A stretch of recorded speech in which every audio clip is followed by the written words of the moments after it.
Olá, seja muito bem-vindo a mais um estudo do livro Eventos Finais.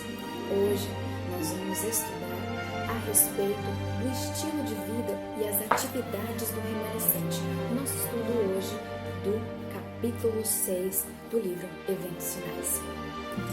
Eu quero convidar você nesse instante a fechar os seus olhos. Vamos falar com o nosso Deus. Querido Deus, amado Pai, agradecidos estamos, porque mais uma vez o Senhor nos deu a possibilidade de estudarmos a Tua Palavra. Ser presente conosco, envia-nos o Teu Santo Espírito para ser o nosso guia. Nós queremos compreender as verdades tão reveladoras e transformadoras que o Senhor tem para nós hoje. Tudo isso nós te rogamos por amor a Jesus. Amém. Eu quero convidar você já a pegar o seu livro aí na sua casa. Se você não tem um livro, físico, você pode aí acessar através do aplicativo EGW White, para que você possa ler com a gente, possa estudar com a gente. Neste capítulo, trata um pouco a respeito do que o remanescente deve fazer. No nosso estudo passado, nós vimos a vida devocional, nossa vida de comunhão com Deus, como que deveria ser. Agora nós vamos ver aqui o que o remanescente deve fazer, como que deve ser o seu dia a dia, a sua vida, as suas atividades. E aqui fala que Deus tem esperado muito do remanescente. Ele tem esperado muito daqueles que professam a verdade. Por quê? Porque Ele quer que tudo que nós hoje temos em nossas mãos, que são os nossos dons, tudo que nós sabemos fazer, esteja pronto para o trabalho, para o serviço do Senhor. E cada um segundo a sua habilidade, porque tem pessoas, por exemplo, que não têm habilidade para falar, não têm habilidade, por exemplo, para poder fazer um alimento específico, Tem pessoas que não têm habilidade para certas coisas. Então, as pessoas podem trabalhar para Deus de acordo com as suas habilidades. E aqui está falando que muitas pessoas, às vezes, ficam absorvidas com elas mesmas, ou seja, com seus próprios interesses, seus próprios desejos, e acham que só porque existem organizações, existem grupos que estão aí fazendo um grande trabalho de avanço da obra do Evangelho, que estão pregando para outras pessoas, estão publicando livros, estão fazendo impactos, essas pessoas já estão o suficiente para fazer a obra porque já existem missionários? Não.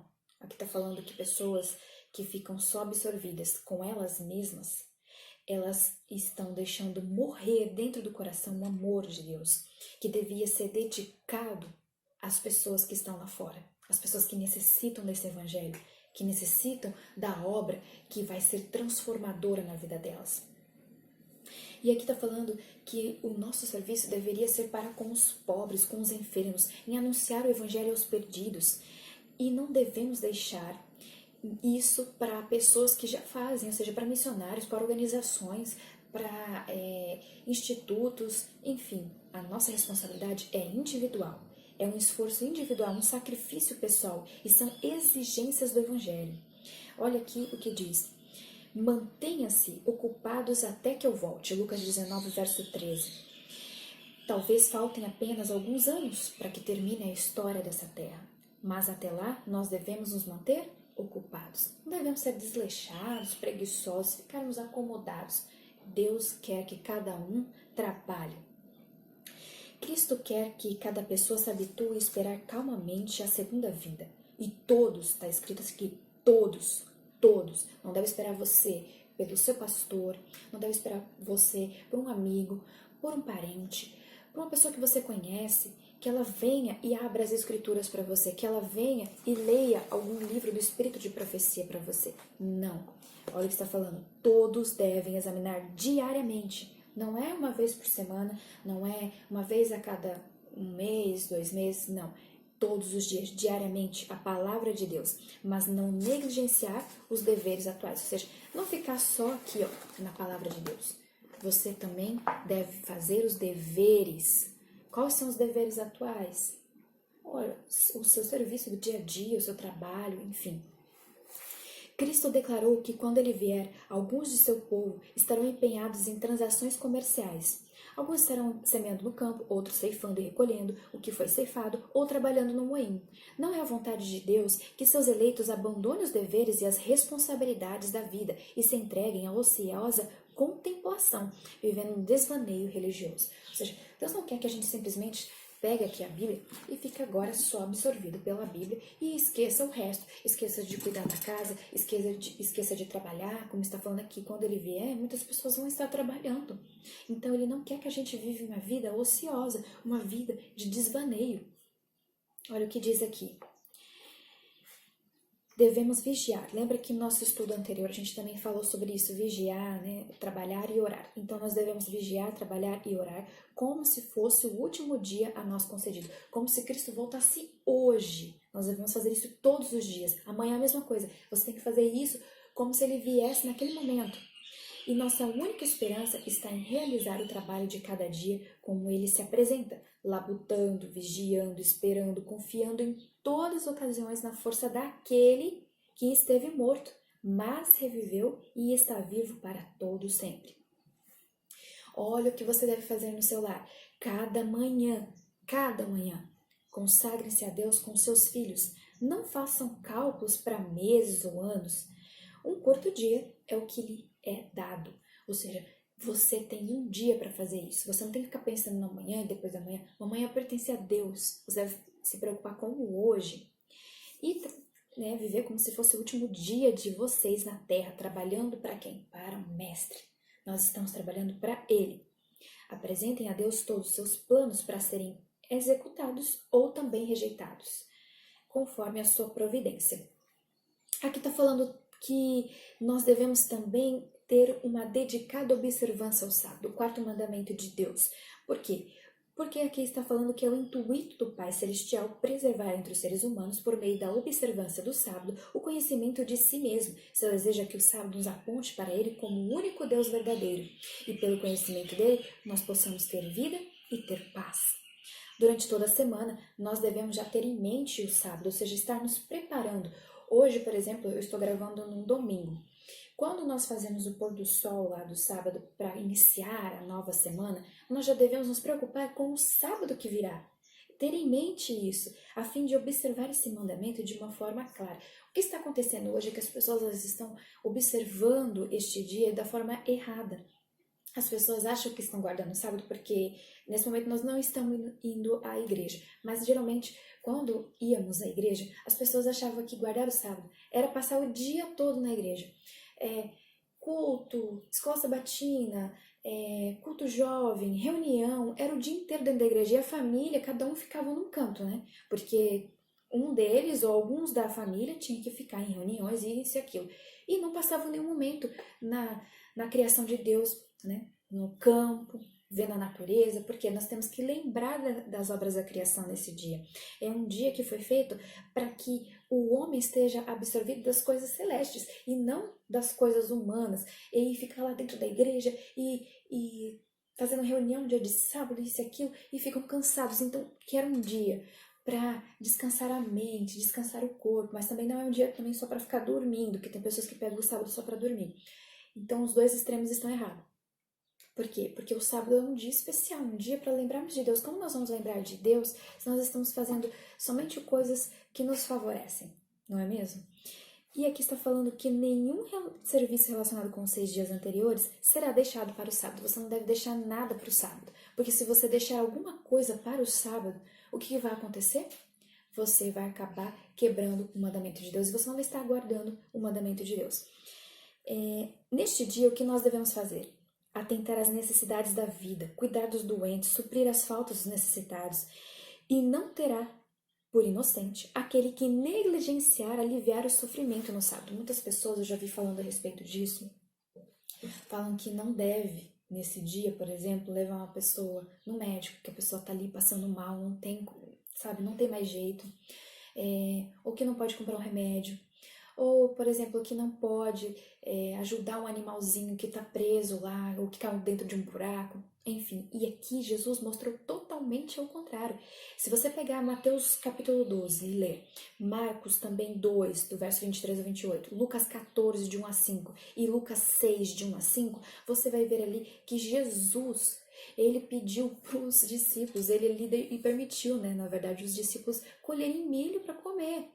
E também falou do animal, se alguém vir um animal caído lá, não vai lá tirá-lo, não vai aliviar ele do sofrimento, ele tem que passar o sábado inteirinho sofrendo para depois ele poder ser ali retirado daquele local? Não, o Santo Dia do Senhor foi feito para expressar atos de misericórdia. Deus não deseja que suas criaturas sofram uma hora de dor que possa ser aliviada no sábado ou em outro dia qualquer. Agora, a questão do dízimo.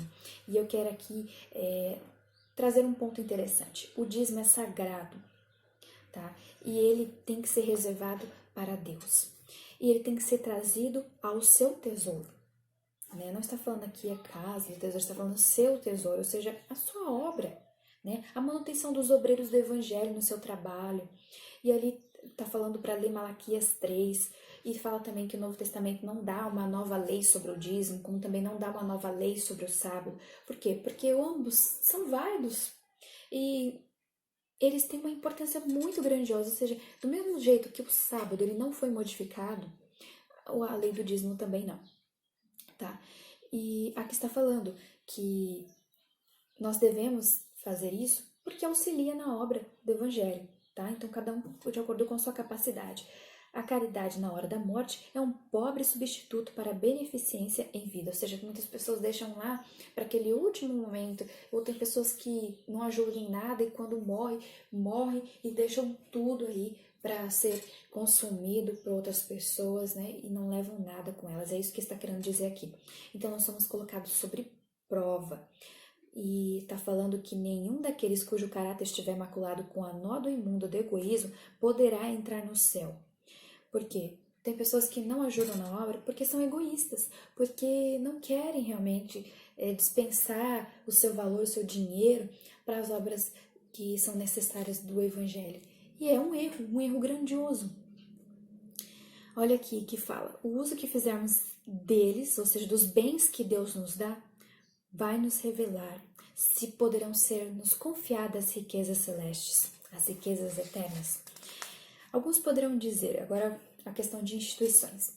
Se o Senhor vem logo, que necessidade há de estabelecer escolas, hospitais, fábricas de alimentos? Que necessidade há isso?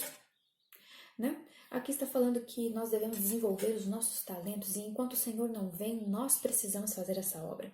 Então nós devemos fazer tudo o que pudermos para abençoar e beneficiar a humanidade. Aqui fala, ninguém conclua que em virtude de estar próximo ao fim não exista necessidade de esforço especial para estabelecimento de várias instituições.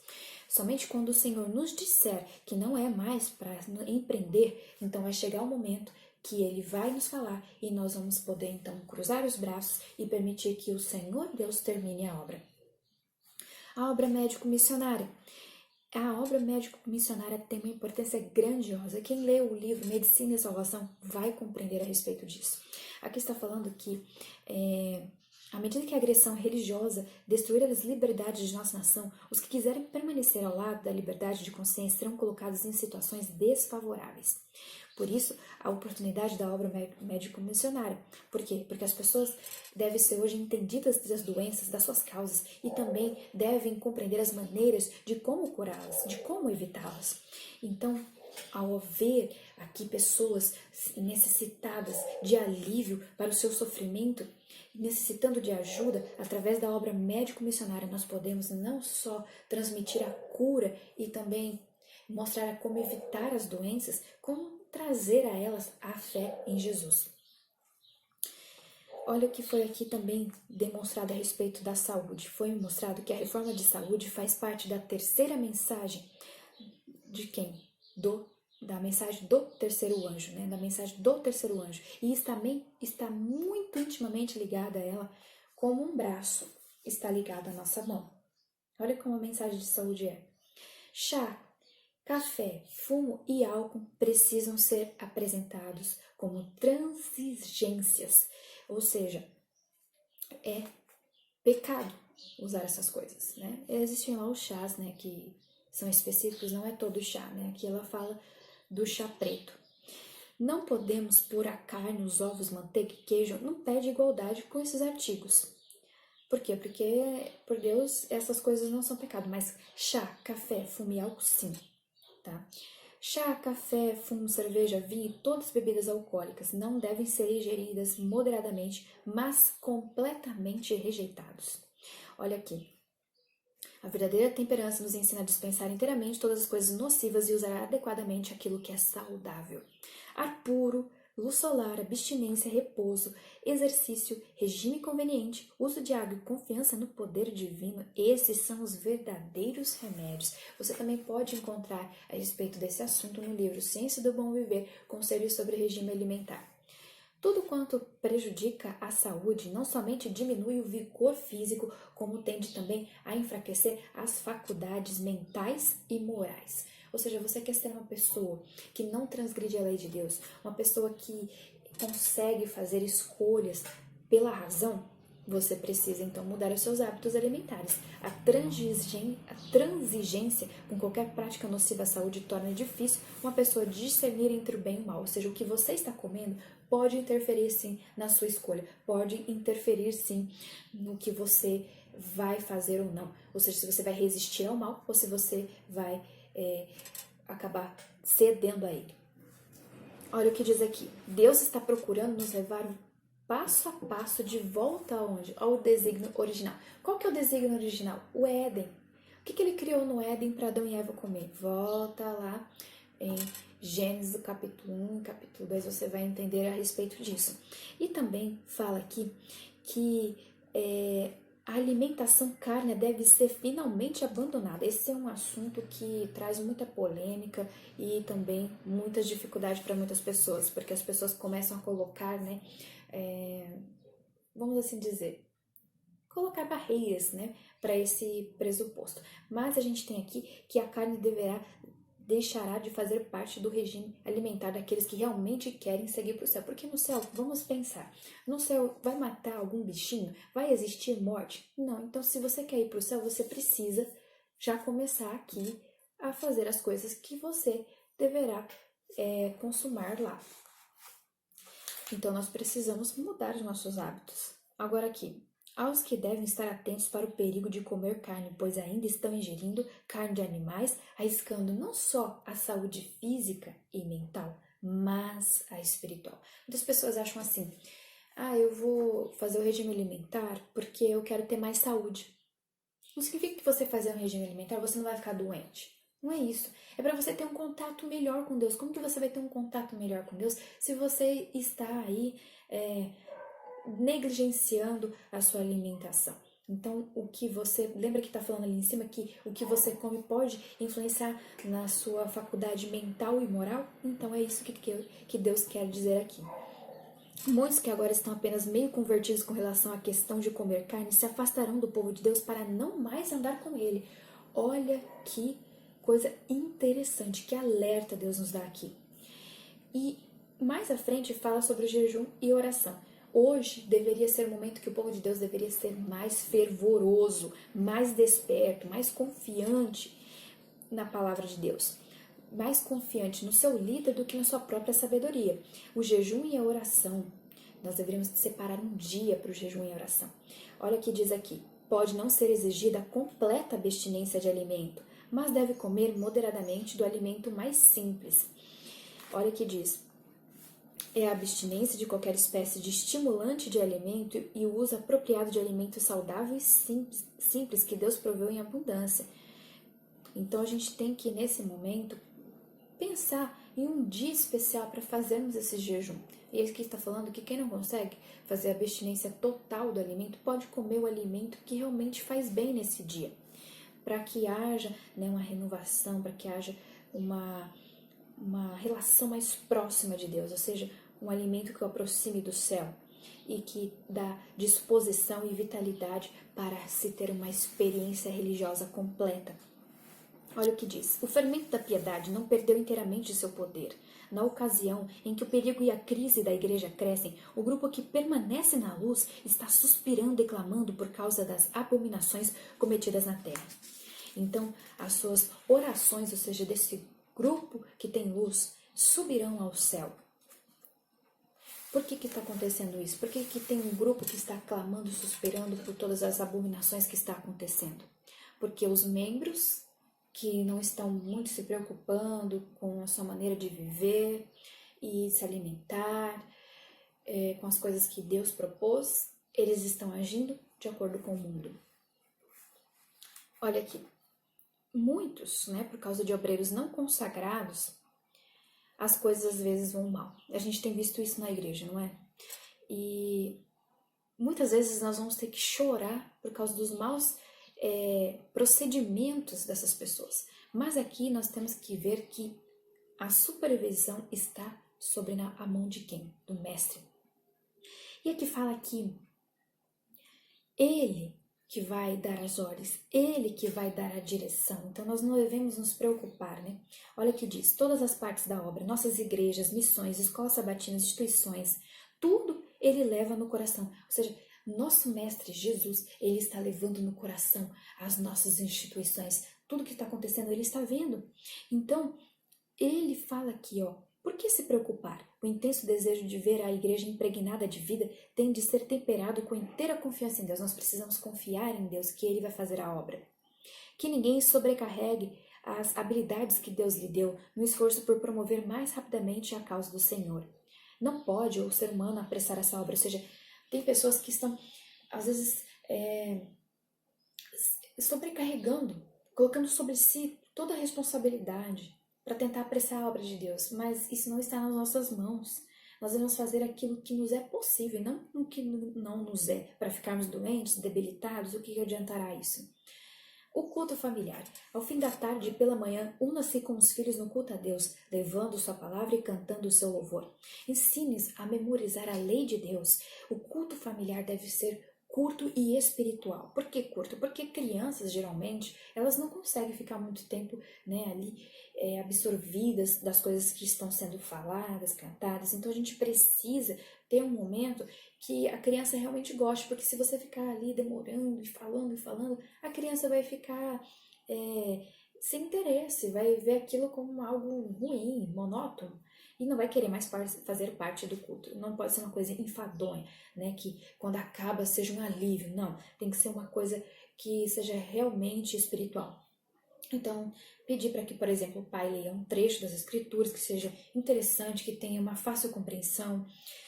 Também pode ser feita perguntas, declarações importantes, cantar algumas estrofes de alguns cânticos animados, também expressar o louvor a Deus e dar ações de graças. Outro ponto importante, enquanto a mensagem estiver soando, enquanto a proclamação da verdade estiver realizando a sua obra de separação, nós, como fiéis sentinelas de Deus, devemos discernir qual é a nossa verdadeira posição. Nós não devemos ficar em contato com pessoas mundanas, que têm uma influência muito grande no nosso discernimento espiritual, por exemplo. Tem pessoas que não conseguem ser, por exemplo, como Daniel, como José, que ao se comprometerem com outras pessoas, ter influência com outras pessoas, elas são corrompidas. Então a gente tem que evitar isso, para que não se torne confuso e que não encarecemos a verdade de Deus, porque nós devemos levar a verdade para essas pessoas. Mas nós não devemos ser também como os fariseus e nos manter afastados delas. Nós não devemos ficar impregnados da influência delas, mas não devemos afastar delas. Ou seja, nós devemos levar Jesus até elas, a palavra de Deus até elas, mostrar a nossa vida de como nós somos para elas. Olha aqui, os que estão aguardando e esperando o aparecimento de Cristo nas nuvens do céu não se misturarão com o mundo em sociedades, reuniões de divertimento meramente para o próprio prazer. Vincular-nos por contratos ou sociedades ou situações comerciais com os que não pertencem à nossa fé não está de acordo com o plano de Deus. Então, devemos ter cuidado aí. Não devemos unir a outras pessoas contanto que não sacrifiquemos princípios. Nós podemos até nos unir com as pessoas, mas não devemos nos unir se for para sacrificar os nossos princípios, tá?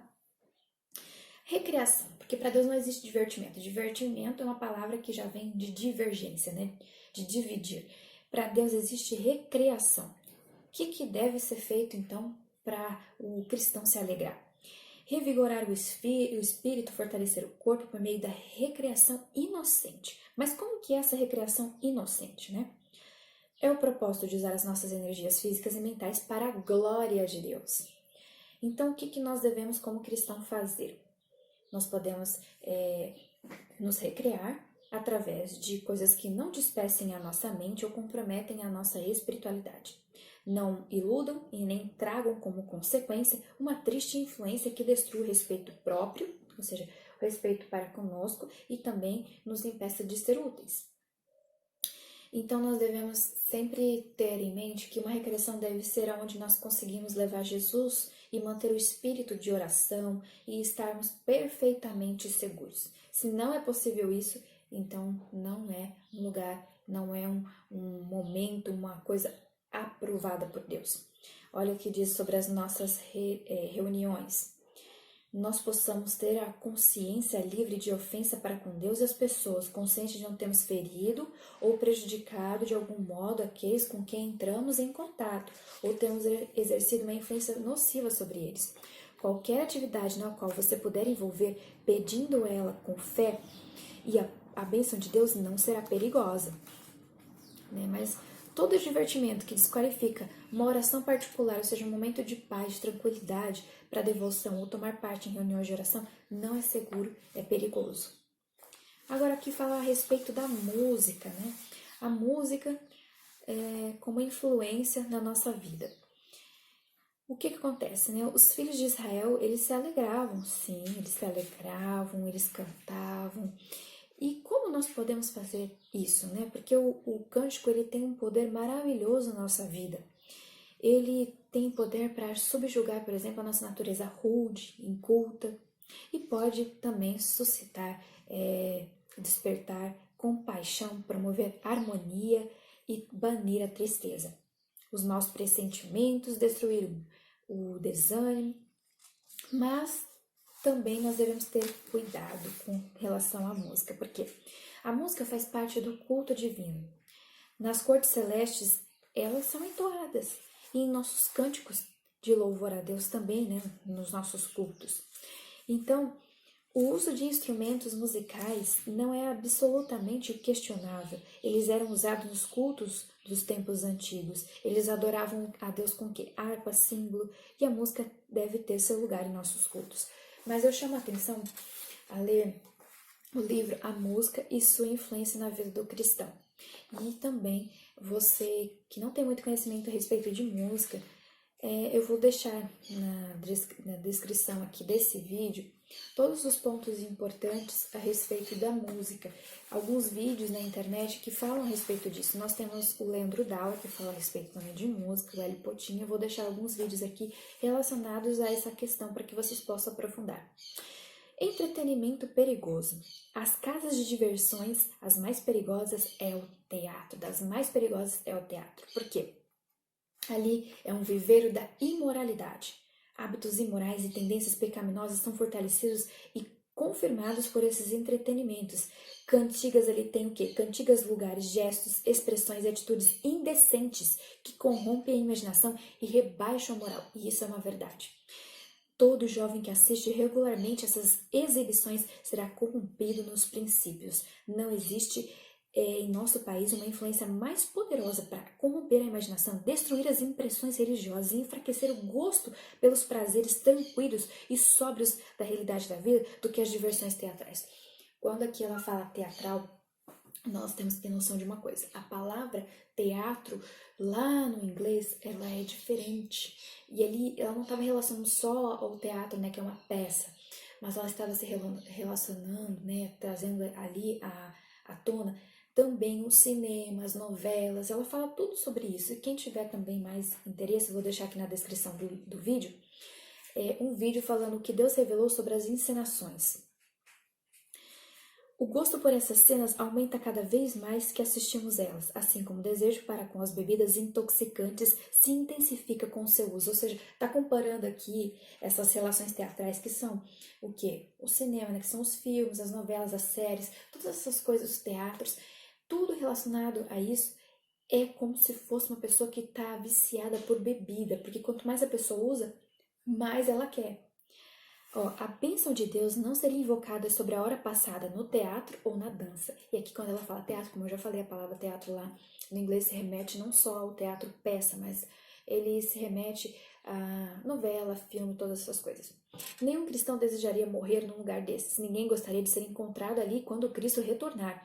Os únicos entretenimentos seguros são aqueles que não nos afastam dos pensamentos sérios e religiosos. Os únicos lugares seguros de ajuntamento são aqueles aos quais podemos levar Jesus conosco. Será que você conseguiria levar Jesus num lugar onde há gestos, expressões vulgares, onde há rebaixamento da moral? Vestuário e adorno, outro ponto importante também muito criticado. Também vou colocar aqui na descrição desse vídeo o link a respeito dessa questão, né? Tem vários vídeos falando sobre isso, eu vou colocar cada um deles aqui falando mais aprofundado, né, a respeito desse assunto. Não há necessidade de fazer desse assunto um ponto principal. Por quê? Porque isso deveria já, né, ser uma coisa muito nítida para nós que somos cristãos. Como que um cristão deve representar Cristo, né? E aqui está falando que deve estar tudo em harmonia com a palavra de Deus. E fala que nós, se somos cristãos, seguiremos a Cristo, mesmo que o caminho que tenhamos que andar contraria as nossas tendências naturais, ou seja, os nossos desejos, mesmo que contraria os nossos desejos. Olha o que fala. Não há necessidade de dizer que não devemos usar isto ou aquilo, pois se o amor a essas coisas vãs estiver em nosso coração, deixar de usar nossos adornos apenas se assemelhará ao corte da folhagem de uma árvore. Nós devemos ter consciência própria a respeito desse assunto. Então, de forma cuidadosa e prudente, nós devemos nos apresentar diante de Deus e diante das outras pessoas. Que cada um siga os costumes no vestir até onde eles conformem com os princípios da saúde. Também tem que levar em conta a saúde. Né? Muitas pessoas, por exemplo, usam vestidos e saias que arrastam no chão, pegando sujeira da rua, trazendo, né, um monte de bactéria, um monte de doença. Pessoas que, por exemplo, usam coisas muito apertadas, não conseguem nem respirar. Então, tomar cuidado contra relação a isso.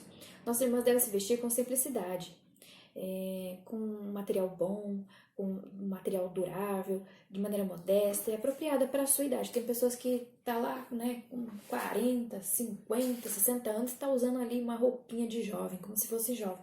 Então, tem que tomar um cuidado quanto a isso, porque você está representando Cristo, né? E, como eu falei, aqui fala também que a experiência exterior mostra o que está no coração, infelizmente, é o que revela. O livro Orientação da Criança também fala um pouco sobre o vestuário. Nós temos muitos outros livros também que falam, mas eu vou deixar aqui na descrição do vídeo alguns vídeos que falam a respeito do vestuário, que falam a respeito mais detalhadamente desse assunto. As necessidades de publicações. Nessa época nós precisamos de publicações que sejam mais claras e simples, né? E a primeira e segunda mensagens foram dadas em 1843 e 1844. Estamos agora sob a proclamação da terceira mensagem angélica. Mas todas as três mensagens angélicas ainda devem ser proclamadas. E nós devemos dar essas mensagens através de publicações e sermões, tá? A verdade deve ser expressa com clareza em folhetos pequenos, livros espalhados como folhas de outono. Patriarcas e profetas, Daniel, Apocalipse, o grande conflito são agora necessários, mais necessários do que nunca. Olha esses livros. Eles são importantes, mais necessários do que nunca. Eles devem circular amplamente, está falando aqui. Por quê? Porque eles vão trazer verdades que abrirão os olhos de muitos cegos, está falando aqui. Nossas revistas, né? Nossas revistas também, elas não devem conter elementos santificados, né, verdadeiros, com elementos não santificados. Tomar cuidado aí, porque tem pessoas que usam a revista, né, para trazer assim, confusão, manifestar coisas, falar coisas, utilizar palavras ásperas, cortantes, e esse não é o intuito de Deus. Nós devemos deixar que Deus repreenda as pessoas, que Ele corrija as pessoas e não nós. Aqui está falando também que nós não devemos ser conhecidos por dizer coisas que dêem a impressão de que nós somos desleais ao nosso país e às nossas leis, tá? Nós devemos ter cuidado quanto a isso. O cristianismo não se exterioriza em acusações violentas e condenação. Cuidado também com questões secundárias, né? Ele não dá a uma pessoa luz contrária à fé estabelecida do corpo de crentes. Então, nós devemos confiar em nós mesmos. Jeremias 17, né, verso 9, fala que enganoso é o coração. Então, nós não devemos confiar no nosso coração. Então, aqui Deus está advertindo para que nós devemos nos proteger contra movimentos desviados. Nós temos aí antitrinitarianos, nós temos pessoas pregando contra várias versões a respeito da natureza de Cristo, a questão dos 144 mil, qual que é a igreja verdadeira, enfim, muitos assuntos que estão divergindo, trazendo visões equivocadas da palavra de Deus. Então, tomar cuidado contra isso. Existem muitas tentações disfarçadas, preparadas para os que têm a luz da verdade. A única segurança para qualquer um de nós está em não recebermos nenhuma nova doutrina, nenhuma nova interpretação das Escrituras. Nós devemos considerar, aqui está falando, nos submeter a pessoas experientes, pessoas que já estão há anos na igreja, que têm aquele contato com a doutrina mais pura, sem muita transformação. Porque fala aqui na multidão de conselheiros, não é na multidão das pessoas, tá? Na multidão de conselheiros, pessoas que nós realmente podemos confiar que são verdadeiras, pessoas que têm, como a gente fala, pelos frutos conhecereis. Então, devemos confiar nessas pessoas que realmente trazem segurança, que a gente vê pelos frutos delas que elas são pessoas que vivem a verdade. Surgirão homens e mulheres proclamando possuir alguma nova luz ou alguma nova revelação, e cuja tendência é abalar a fé nos marcos antigos. Suas doutrinas não resistem à prova da palavra de Deus. Então, toma cuidado. Temos que sempre provar essas pessoas se realmente estão falando da palavra de Deus. Ser vigilantes e atentos contra toda forma de erro, porque Satanás está constantemente buscando afastar as pessoas da verdade. Devemos nos tornar, evidentemente, unidos, e não, mostrar que nós estamos discordando em vários pontos, porque não é isso que Cristo quer. Ele quer que nós tenhamos o mesmo sentimento que ele tinha, de unidade de espírito. Então não procuremos dar ao mundo a oportunidade de dizer que somos extremistas, que somos desunidos, que um ensina uma coisa e outro ensina outra. Evitemos essa dissensão. Aqueles que têm se afastado da fé virão a nossas congregações para distrair nossa atenção da obra de Deus. E não devemos permitir desviar os ouvidos da verdade para fábulas. O que é fábula? É uma narrativa que tem ali imaginação, que tem aventura, que tem invenção humana. Então nós não devemos dar ouvidos a essas coisas. Não nos detenhamos para procurar converter aquele que está proferindo palavras de reprovação contra a nossa obra, mas deixemos que fique claro que somos inspirados pelo Espírito de Jesus Cristo. Se você está pregando a verdade, você não deve dar lugar à reprovação. Você tem que estar continuando ali inspirado com Cristo, e anjos de Deus colocarão em nossa boca para tocar o coração dos nossos oponentes. E se essas pessoas persistirem em sua atitude, aqueles na congregação que possuem um espírito sensato compreenderão qual é a norma mais elevada. Falemos de modo a demonstrar que Jesus está falando por nosso intermédio. Então, se nós achamos muitas vezes que não estamos conseguindo levar a mensagem de Deus, não, os anjos de Deus vão colocar as palavras na nossa boca que vão tocar o coração das pessoas que realmente são sensatas. Olha o que está falando aqui. Calma e claramente deve-se pregar a palavra. Deixemos que Deus opere no instrumento humano. Ande silenciosamente diante dele, vigiando, esperando, orando, olhando para Jesus a todo momento, conduzindo e controlado pelo precioso Espírito que é luz e vida. Precisamos ir ao povo com a história da palavra de Deus. Em nosso falar, em nosso canto, em todos os nossos cultos espirituais, devemos revelar a calma, a paciência, a dignidade e o piedoso temor que atua em todo o verdadeiro Filho de Deus. É por meio da palavra, ou seja, das Escrituras Sagradas, não pela comoção ou por provocações, porque tem pessoas que têm buscado ir pela comoção, ir pela emoção, ou pela provocação, sair da razão, ir para outra parte do extremo da emoção. E não é assim. Nós precisamos influenciar as pessoas a obedecer à verdade, simplesmente pela verdade, e não porque há um quê nesse meio, ou seja, há nesse meio uma emoção. Não, deve haver o quê? A razão. E aqui fala, sobre o fundamento da palavra de Deus, podemos permanecer em segurança. Eu vou deixar aqui na descrição desse vídeo todas as questões a respeito também das 3 mensagens, a mensagem dos 3 anjos. Vou colocar ali para vocês na descrição um seminário teológico que aconteceu em Taparuba, Minas Gerais, onde o Silverino Kiel, ele fala a respeito das 3 mensagens angélicas. Vou deixar também na descrição do vídeo a respeito do teatro, né, que fala ali um pouco sobre essa questão de o teatro não ser uma coisa de Deus. Ali eu vou deixar abaixo, então, o que Deus revelou sobre as encenações teatrais, que é também uma palestra, e vou deixar também uma palestra sobre o vestuário, e várias palestras falando a respeito do vestuário, para quem tiver, então, um interesse de aprender mais a respeito disso. E que você possa se sentir tocado pelo Espírito Santo e movido a estudar mais a palavra de Deus. Vamos falar com Ele? Nosso Deus, agradecidos estamos porque aprendemos um pouco mais das Tuas verdades. Que o Senhor possa nos tocar a ir mais fundo nessas verdades reveladoras, a compreender mais a respeito da Sua vontade, o que o Senhor deseja do remanescente, como deve ser o nosso estilo de vida. Ó Pai, que nós possamos nos entregar a Ti a todo momento, possamos realmente ser não só ouvintes, mas praticantes da Sua palavra. Ajude-nos, porque muitas vezes somos falhos e fracos. Ajude-nos também a ter uma comunhão com nossa família, a realizar em nossas casas os cultos familiares, a colocar nas crianças, desde pequenas, a impressão de que o Senhor vive em nosso meio.